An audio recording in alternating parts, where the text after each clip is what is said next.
This is Don't Get Me Started. This is a conversation about advertising. And here is your host, freelance creative director and creative circus department head, Dan Balser.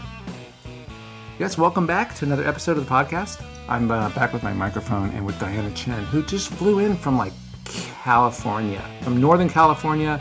And man, I appreciate that, first of all. I just appreciate it. And we just got out of a presentation with students, and as we're walking into the room, I was telling Diana that it's always refreshing to have young talent come speak to the students, because it doesn't seem like, just in the energy level, it doesn't seem like the person is speaking at the room. Like this is someone who's like a famous person. This is someone who kind of can connect with students, like you've been there. It almost feels like you just got out of school, even though you've been out of school for I don't know, doing my math, 8 years, something like that? Something like that. She is from California. She went to UCLA. And then after an internship at Deutsch, which is kind of amazing to get an internship at Deutsch with just an undergrad in world arts and cultures and dance, possibly pre-med at that point, right? Going to go be a doctor. She then went to Art Center College of Design, where she graduated in 2011. She freelanced for a bit while she was in school, and then she went to New York for what was then, I think, in Diana's mind, and we can talk about this, the dream job, BBDO New York, where she worked with some friends of ours, past guests of the podcast, on Snickers. That's John and Peter, by the way. Hi, John. Hi, Peter. As if John and Peter were listening. FedEx, Pedigree, Splenda, Lowe's, Duncan Hines, and then went to Carrot, which is the digital agency for Vice. She was a senior art director there for a little over 2 years before making the jump to Patience and Purpose, a healthcare agency. And one thing I really do want to talk about today is sort of the moves that we make in our career that seem on paper to others to be a mistake or a what the hell. She was there for 2 years at Patience and Purpose before landing where she is now as an associate creative director at Evolution Bureau in San Francisco. She's been there really not long, about a year. As we're recording this, it's been about a year. So the work on the website is so pretty. The website itself is absolutely gorgeous. You're going to have to unlock that thing, though. Got to figure out a way to do it. Anyway, welcome. But the password. There's a password on there. Maybe you can email Diana for the password if you want to look at the website. You can do that at how did you say it? Dychenster? Yep. DYCHENSTER @gmail. I'll do that again for you at the end of the show. Diana, welcome, man. Welcome. Thank you. Super excited to be here. Welcome to school. How's your day been so far? It's been awesome. Getting to see all the different portfolios from the 7th and 8th terms is just really, really exciting. I think you guys are doing some awesome stuff here, and just having them be exposed to all these different types of conversations is something I think an experience like no other. That's cool. Can you tell that the intro to this thing is me falling, hoping I land? I always fear this is a production question. I don't know why I'm going there, but if I were to kind of write down an intro, I feel like the listeners would tune out because they would hear that I'm reading something. So listeners, let me know if that makes sense, because I'm kind of on fly-by seat of my pants on these intros, and I think I kind of screw them up sometimes because I haven't planned ahead. But I always feel like if I planned ahead, it's that's not my thing. Anyway, I've got all kinds of questions for you because as I was looking at, part of these questions came just as I was looking at your career, and some of these questions came from listening to you speaking. But I want to start with the ones that I was thinking about before we met. And you're looking at them. Are you peeking at them? I took a little peek. Yeah, that's but cool. I'm not looking anymore. I don't really. That's fine. You want to see all of them? I don't care. I wrote this question down. What is advertising? And I think the question really is, when I look at your work, there's such a diversity of brand expressions. It's so all over the place. There's experience stuff. There's with Snickers. There's beautiful graphic design. There's beautiful interactive design. How do you define sort of the state of advertising 2020? What is it? What are the things we're delivering? Yeah, advertising now, because of all these different platforms and different places that people are actually experiencing things, I think it's really any brand touch point that comes across as, from a brand, whether that is on social and digital, where it's, to me, is the new print, or if it's an actual experience, that's all a reflection of what the brand is and who the brand is. And so to me, that is just all part of advertising, because you can't look at an experience that Coca-Cola does and not think about who they are as a brand. And you can't, see a print thing and separate the two. They're all part of the same family and the same ecosystem. So That's how I view advertising. So if you define social and digital as the new print, what are the skills? What's the craft? Yeah, so we always talk about this with, internally and like when we're reviewing work. You have literally like zero point 0.1 seconds to get someone's attention and to actually communicate something.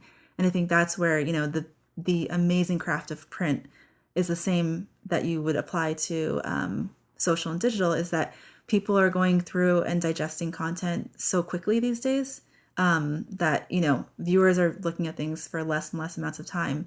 And so being able to communicate the same way that print communicates an idea in like that half a second, that is the same split second that you have for someone who's scrolling through a news feed or scrolling through their Instagram feed. So it's just stickiness? A little bit of stickiness. Or relevance? Maybe relevance is a better way to describe that. I think, culturally, does it fit in? Is design important? Is writing important? Oh, yeah. I mean, it's also a very interesting thing. We've done, there have been studies on what people are looking at when they're looking at social. Like if it's an Instagram post, are they looking at the post copy? Are they looking at the visual? Right, this is like they're tracking people's eyes? Oh, yeah, they totally are. No, really? Yeah. Yeah. We've had, in the past, I think for like Suave, we like ran tests and they actually, were running these tests so that we could see like what points in the actual image were being viewed the most, so it's like, does that logo need to go in that bottom corner? Like, is that where brand recognition is going to happen? So that's affecting your ideation, affecting your executions? Yeah. So like it's interesting. I think, Twitter is obviously a text first platform. Facebook kind of goes back and forth. I think we originally thought like Facebook was a very visual platform, but then with the ways that they've changed their UI, like now post copy sits on the top. So it's like, there's different ways that things are being read now. And so, Instagram is still very visual. It's like, if you don't capture someone in the visual, you're probably not going to get them to read the copy. That's what I'm there for. And that's how I think of it as a poster. That's not a word. As a user that puts stuff out. It's like, I really curate. I care a lot more about how my Instagram posts look. Yeah, it is a bummer about Twitter. Like if I share an image just out of my photos to Twitter, it shares what I wrote with a link that literally 0.000 people will click on. No one's going to click a link out of Twitter. It's a tricky one, especially with like all of the, fake news, fake links and stuff. Yeah, most of my stuff is fake. No, I'm just kidding. All right, this is shifting a little bit from that. I wrote this question down, what's important, and I think we're answering what's important in sort of our craft, but the question is a little bit more philosophical about you. What's important to you as an advertising professional, and has that evolved and changed over your career? Yes, definitely. I think before, I always was like, oh, let me do something kind of good. I would love to do something good. That'd be nice. Good, like award-winning? No, good like good like in the world. In the world, okay. Yeah. There was actually a project that I was working on at BBDO that was a thing for Lowe's home improvement, and it was a fully experiential thing. It was meant to go in the Macy's Day Parade and be the float that never stops improving. And that was originally briefed as like, do something that we can win an award with. And like, how can we own like the holidays and lights? And it evolved into my partner and I were going to create this float that was essentially a prefabricated house that would be built throughout the parade and then donated later on. Whoa. So it becomes a truly kind of, PR worthy thing on the parade, but then also has like an extra level of good really that happens afterwards. And I think that project, even though it started as a win an award thing, became something much more. And I think that's where I started to realize like, oh, I think that if I can weave in some aspect of like be a force for good into the work, whether or not it's approved by the client is a different story. But on a personal kind of mission, like that's what I try to. Is that on your mind sort of always? Yes. In a way? Yeah. That's really cool. Yeah. So there's stuff, like for the brands we're working on right now, like with Jameson or Panda Express, I'm always trying to kind of like throw in an idea that will be something that I think maybe the world can be kind of proud of. Again, doesn't always go through, but it's still something that no matter what, delivering on the brief, but then also delivering a little extra something that makes me happy. Do you feel like you're in the minority in the way that you approach that? Do you feel like that's sort of becoming more commonplace? Are people kind of on board with that? Like, do you feel like you have to fight hard? You understand the question? Like, right. what's the temperature, the tenor of agencies now or places you've been when it comes to that kind of focus? I think there's a mix. So I guess, at Patients and Purpose, it's, a healthcare agency. So they already were kind of trying to, the purpose of things was really to help people. I think, for instance, right now, luckily, the group of people that I'm around, I think we all kind of believe in each other. And so when we have something that we're super passionate about, it's not squashed down because it's like, oh, well, the client's never going to buy that. It's more of like, sure, let's present it. Yeah, we'll also present the thing that they're asking for, but let's give them a plus up. That's great. So I think it's very open in terms of... Tell me and listeners, like, what were the kind of things you worked on at Patients and Purpose? When people hear healthcare, I don't know if they can separate out pharma ads from healthcare. Like, what kind of stuff was it that you were working on? I went there specifically so I could work on sort of emerging technologies. I really wanted to be able to understand like how website design worked for a lot of... What kind of clients? So I worked on one of the lung cancer ones. There were a lot of apps built for different things. I think one that happened before I even got there was something with antidepressant and mood types of things, and be able to track that with an app. That's really cool. So yeah, I definitely remember seeing that. I was like, okay, they are a digital focused company. Obviously doing like print ads and the rest of the spectrum of like what fits into traditional. But it was, yeah, I mean, I think when I went in there, I actually went through several interviews because I wasn't sure. I was like, is this really the jump I'm going to make? And then one of the additional groups that they had was this group called EDGE. So basically EDG, Emerging Digital, what's the last part?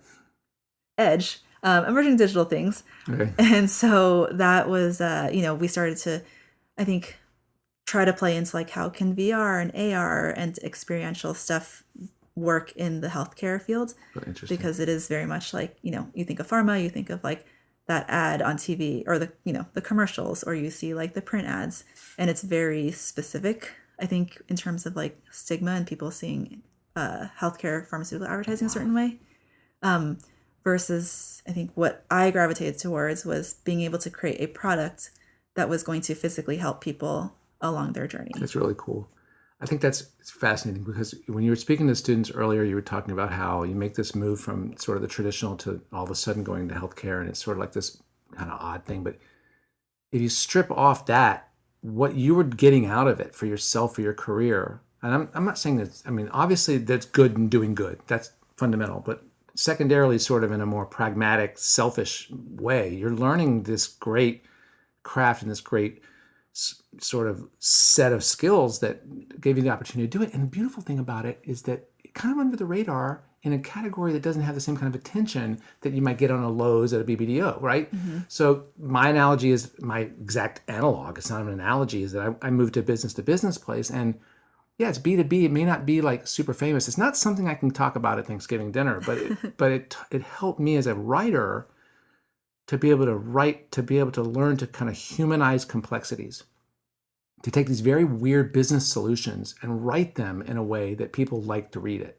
Yeah. So it taught me it gave me like this, almost like bulked me up as a writer. It kind of trained me as a writer to apply that to every problem and do it in a way that makes complex things sound really cool and really simple.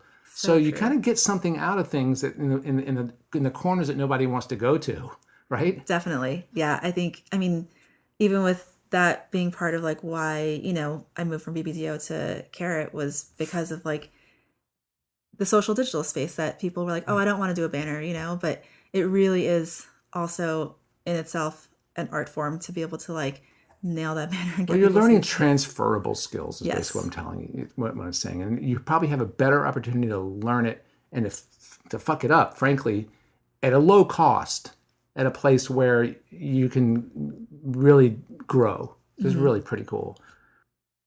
Okay, so this question, how has any of this changed for you and for the industry since you started 7 years ago? Do you think that the industry itself is caring more about doing good? Do you think the industry itself has evolved? Yeah, definitely. I think, you see the things that are winning awards, which is also kind of its own interesting thing. Like I've never actually really like loved award stuff that much. Yeah. While I think it's like really, really great for exposure, I think that there's doing good for the sake of winning awards and doing good for the sake of doing some real big change.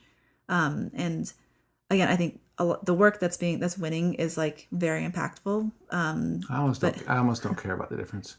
You know why? Because I feel like people that do it to win awards accidentally do good things. That's true. I guess if it's accidental good, that's you know also what I mean. a great Like thing. let's do because I'm not going to say names, but I had met people who have done things because they know that it will win something, and guess what? It helps somebody. True. Yes. But I'm with you on that. I'm with you. That was have an agenda and do no harm. It's really like Yeah. So, what's your favorite stuff to work on and do right now? And has that changed since you were younger? Like, what gets you excited? Like, what kind of scratches your creative itch the best way? Yeah, I used to really care about the clients and the name of the client. Now it really is about like, what can I do that people will actually like respond to and react to? So, it's one thing to create this like beautiful piece of work that can be in award shows and people will think it was funny or, look nice. For instance, like Panda Express right now, our campaign that we have out is very much just celebrating the people who loved this particular product and returning the love. And the types of reactions we're getting and the types of responses and things is incredible to see because it's cool. Like they're writing love songs for a bowl of honey sesame chicken breast. That's really great. That's really great. And so it's like, it's really exciting to see that where you're like, okay, people are listening if you're talking to them in a conversational way and you want to relate. I think there's definitely some times where brands will make statements that aren't really, they're very talking at-ish versus talking with. And I think that that's, I think the difference with the work now is instead of wanting to create like a crazy music video-esque type of TV spot, which is amazing and like people definitely watch it, I think I like being a little more on the ground with that social conversation and kind of being in tune with them on an everyday That's really level. interesting. It sounds to me like just hearing you talk today, I mean, we've only known each other for about like an hour. Like the question about what's your favorite thing to do and work on, I got to believe it's like something immediate, social, reactive, and reactable sort of. I mean, you like that immediacy of social? I do like the immediacy of social. I think it's, I remember I used to call it like experiential, what everything is experiential nowadays. Doesn't that sort of mean like it's an activation or something? Yeah, so I feel like it used to kind of be activations, but everything can be an experience now. So as long as people are absorbing it and have some sort of reaction to it, I think that is in social. It's just rooted in social, but I think it expands beyond just that. You can still talk about a print ad and being like, "Wow, that was crazy." Yeah. How often have you found clients to understand what they are and who they are, like truthfully? Do you understand the question? Yeah, I think so. There's we have some clients who do a lot of research into like the type of voice they want to have and the type of like who their target and consumer is. So while they've done a lot of the research, sometimes there is a little bit of a disconnect with the type of work that's being approved. Right. They either ignore it or don't believe it, or they did it because they needed to, but it doesn't matter. Yeah, I guess it's like not necessarily that it doesn't matter to them. I think that it's sometimes, your personal preference and opinion is going to be a little bit different from maybe your targets. And so it's kind of being able to be empathetic and like switch gears to like what you personally might like to what someone else is going to like, because it's not always the same depending on, It takes a lot of trust from a client to trust that the agency knows their target better than they do. Because sometimes they do know. They totally know. There's like names for all the targets and stuff, but interesting.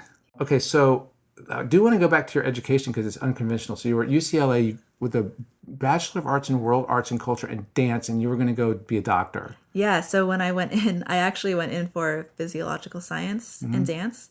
Is that like To be a doctor. Yeah, so I dissected a cadaver in high school. Yeah, you were into it. Yeah, I mean, I think I was into it because people thought that I wouldn't actually follow through with it, which they were right. But I think it was like it seems like the right path from a kind of a traditional like sense of, oh, you should be a doctor when you grow up. 'Cause you're smart. Wait, why? I think Why it was should you just I think as like an Asian American, you're kind of you think, oh, like the good ones go become doctors and Right. businessmen and lawyers. The think free it's spirits go become art directors. I think it's a tough career now to be a doctor in this country. Yes. I think it's I mean, a with lot. technology, There's a lot it's of so business crazy. management. There's a lot of business management, and there's a lot of figuring out how to make money. It's not a wonderful state that we're in right now. So then, how did you discover art direction, advertising? How did you discover Art Center? I went to an advertising museum in Japan Okay, before I graduated. Yeah, my friend You just were in Japan. wanted to go to Japan because she like finished school, and so she was like, okay, let's go. And I was like, okay, sure. So we went, and I went to this advertising museum. I was like, oh wow, that's what I want to do. And I think it was more of like it mixed art with like the concept side of it was just like, oh, how can you communicate something in one image? I think that cool. was the part that I really gravitated towards versus seen lots of amazing graphic design, but for some reason it never spoke to me, I guess, in the same way. And so then that's when I decided, okay, maybe I'll take an advertising class or a design class and just kind of throw together a portfolio, see what I can do. Somehow that managed to get me into Deutsch for a few months. That's cool. And then I just, They were killing it back then too. They at were. that time. Yeah. Yeah. Not that they're not, but they were back then. They were like really good. Yes. And it was definitely like, wow, okay, I guess I'm here. Yeah. But you also start to realize like, wow, I don't have any of the skills that I need to have to actually succeed long term. You're going to stay a career intern at that point. Yeah, exactly. And so I realized I'm going to go back to school. And then, Art Center was close by or close enough. And I think that was the school that like I had known about and like heard all these amazing things for a really long time since I was a kid. And yeah, then I just decided to apply. How does a year end up in London? That's kind of cool. Central St. Martin's Study Abroad. That's cool. I realized, if I'm in this program, I should try to take advantage of study abroads. I always thought it was like, oh, it's just like people going somewhere and like you don't really do anything. But I think being in Art Center, you start to realize like, wow, these people are like have a goal for like their careers at this point. It's not, Right. like here. UCLA where I kind of was like, oh, well, this is pretty cool. I guess maybe I'll do something like this, but I don't really know what I want to do. No, it's very focused. Same here. Very focused. And so the Central St. Martin's was a program that I had just kind of been like looking at and hearing about because of other, I think that their fashion program is incredible. But I had just heard that like, the graphic design was also really interesting and different. So I decided to do that. And as like a way to figure out how to get across, overseas and start to travel around Europe. Did being exposed to European graphic expression effects kind of stick with you? Is there anything about like seeing how everything from wayfinding to signage to package design in Europe, does that stick with you? Did you take stuff away from that? Yeah, it's actually interesting because Central St. Martin's, I think, is a lot looser than Art Center is. Art Center has a very, very kind of like disciplined form of just like teaching and education and just design as well. I think at Central St. Martin's, they're much more, I would say they're more of like an art school in terms of like, I think the fine arts side really, really seeps into all of the elements of different majors and stuff. So from, seeing just like what the books looked like, it was actually a little uncomfortable because I think I'm a little more uptight with like design.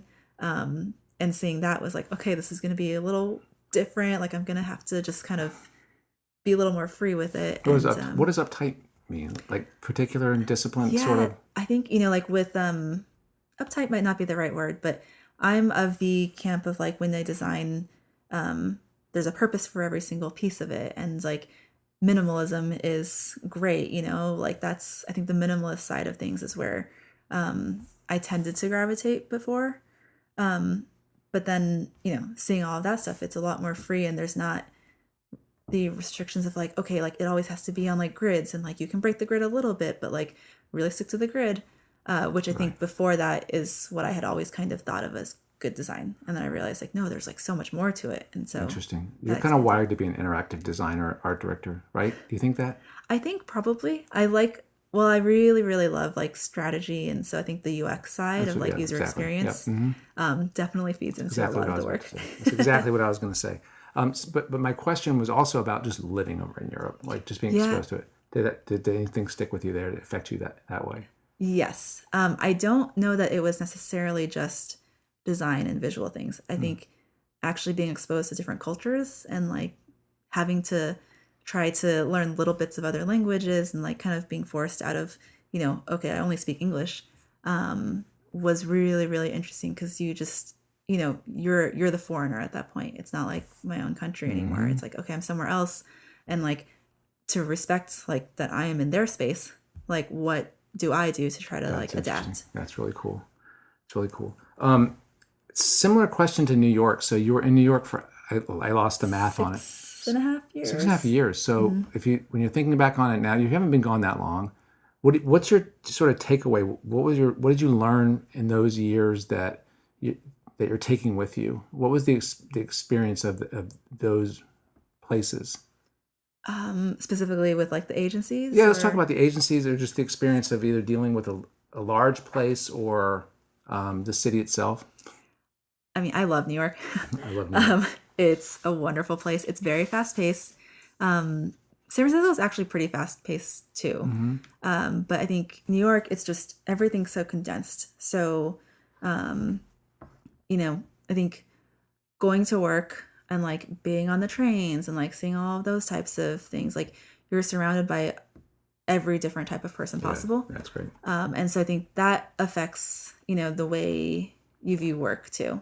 Not to say that San Francisco doesn't have a diversity of people because they are very diverse, but New York just... You get a sense that you're sharing a space with everyone. Yes. You're literally sharing, like on the subways, everyone is just jammed in. Well, so you're like, cool. You know what they had for dinner last night. I mean, a little bit. It's a little TMI on the train. Yeah.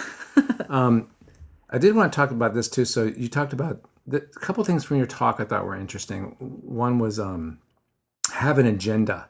And you had different definitions of what that meant, right? Having a point of view. Have a point of view is one part of it. Like I think that's a more philosophical side of like, make sure you're loving what you're doing. It's one thing to get the job done, and it's another thing to like enjoy it on the way. So that is where, deliver what is being asked for, but also deliver what will make you super happy. And maybe that'll make everyone else happy too. That's cool. So that's like my personal agenda. But then I think from a more like day-to-day perspective of having an agenda, it's the element of being able to go and talk to a creative director and like guide them to get the information that you need to pull out of them. That's really great. Versus it, of course, like creative directors are there because there's just like a ton of wisdom and you can learn from them. But sometimes like there's a lot of things on their mind. They're doing a lot of different things at one time, and being able to just get those like 5 minutes with them and have it be very pointed and direct into what you need to get out of the conversation to move your own work forward is the other side of have an agenda. I never ever thought about that as a junior. Like going into show creative director work, for me to do a little bit of homework to know what I want out of this other than approval or something. That's huge. And I think that there's certain students that send me emails and some of them are perfect. Like I've just had this one question, 3 lines, pick your favorite or whatever. And then there's people that send a whole portfolio and say, can you look this over? And I'm like, you kind of have to, I'm not saying that the people have to manage the other side necessarily, but you have to manage that interaction. You have to know what the goal of that interaction is. So that's really great advice, I think. I did not ever think of that when I started off. I didn't either. But and I was exactly the same way as what you said. Would say it again?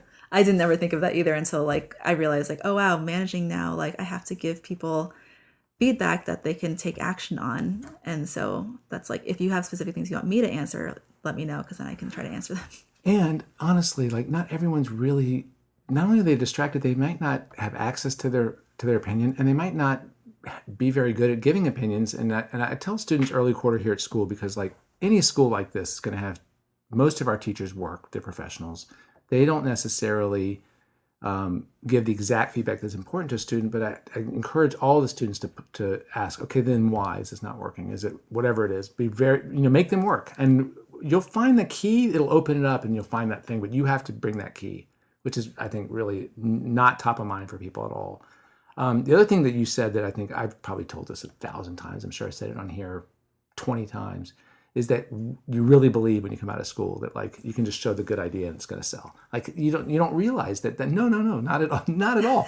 Why do you think, listeners, why do you think so much bad advertising is out there? Because people are better at selling than the team that had the good idea. That's basically why. So true. And it's not a matter of selling like you're a snap and wink douchebags. Buy this today. No, it's about bringing enthusiasm, being able to talk about your work without reading it. It's about having conviction about why this is a good solution and all of those kind of things. You also said that you want juniors to go into their job and talk. Use your brain. You're there to be part of the team, right? Mm-hmm. Yep. Yeah. That's something, and this is kind of a cultural thing, I think, is that, I think when I was growing up, I was always kind of taught that the work will speak for itself and just kind of quietly listen and observe other people, but, don't talk until you're asked to. Well, you're also a woman in America, too. It is a little bit of that, too. Which is really shitty. Yeah. But that is something like I've seen other women also like just do it incredibly where I'm like, wow, you just went and like told them what you were thinking and like whether or not they agreed, like you backed it up, like you gave rationale for like why this is something that you believe is the right way to do it. And that is, I think, something that the watch and listen kind of observing helped, but actually practicing it is a whole other different level of, becoming a better creative or becoming a better just career person. And I think it took me a long time to come to terms with the fact that I would need to present work. Yeah. And I would need to present it in a way that would resonate with other people. So that was the other part. Like that's huge. The second part. Yeah. If I am saying it in a way that like makes sense to me, doesn't mean it makes sense to someone else. So and they won't. And this is what we just talked about with creative directors. They might not know why it doesn't make sense enough to tell you that. So you kind of have to anticipate that. It's a lot to think about, but it's important. All right. So I think we're on our final question. Is everything good? You good? Yeah. Okay. So knowing what you know now, if you could go back in time to the day you walked out of Art Center in 2011, what would you whisper in young Diana's ear? I think do as much as, not do as much as possible, but try as many different versions of things as possible. So that can be either try designing it in lots of different ways, because it'll just make you think and articulate why you're making certain decisions. So that in conjunction with like just talking, like, presenting it and not being so uncomfortable that you're hoping someone else will present the work for you. Because even if it does make you uncomfortable, like that's the only way to really get better at it is to just do it. And people don't really know when you're nervous. Yeah. You know what I mean? Like people can't see that. Like it's okay. Just go fly. It's fine. Right. Wait, so do you think you didn't do enough iteration? Do you think you didn't do that early on? Like you were kind of, here's what I'm going to do, and I did that, and like you could have made things better if you had done more variation? Do you think? I think so. I think there's and I've always known this about my personality, like I want to make it perfect before I show it. That's bad. Yes. Not a good thing. That's a very young millennial Gen Z thing. I've talked about it here too. I think that's a lethal problem. It is very much so. And I think once I realized, like, you know what, like just spend like 5 minutes on this version, 5 minutes on that version. Like they're not necessarily going to be that huge of a difference, but at some point they will be. It's a confusion about what the actual coin of the realm or currency really is. The currency is not a thing. The currency is the thinking. And then the thing is part of the second step process, right? Mm-hmm. Definitely. So that's great advice. And so students will stand in class with me and they say, well, should I try that? Should we change it and do this? I'm like, I don't know. I can't see it. Make it. Then make a decision. Yes. Anyway, that's very true. Great. Options. Are you doing that now? You find yourself better at just totally. being really messy? Yeah. Yeah. I mean, I don't know if you saw my computer today, but it's like really crazy because I'll just do, you don't want to. That'll give you some anxiety. But it's definitely something that you have to make a conscious decision to like really, really push yourself to work, to do a lot of different versions. But I think that pushes you to work faster too, because you're like, I can't spend the same amount of time on like 8 versions that I would on one version. Like I need to divide and conquer now, right? So it's like really prioritizing differently. So like cast the net super wide, then start to like decide which one's actually working and filter things out. Oh, that's great. Thanks so much for talking.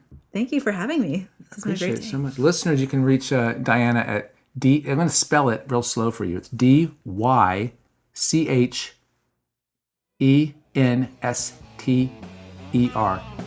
Diechenster? Yeah. What's DY? What's your middle? Y is my middle name. There It's you go.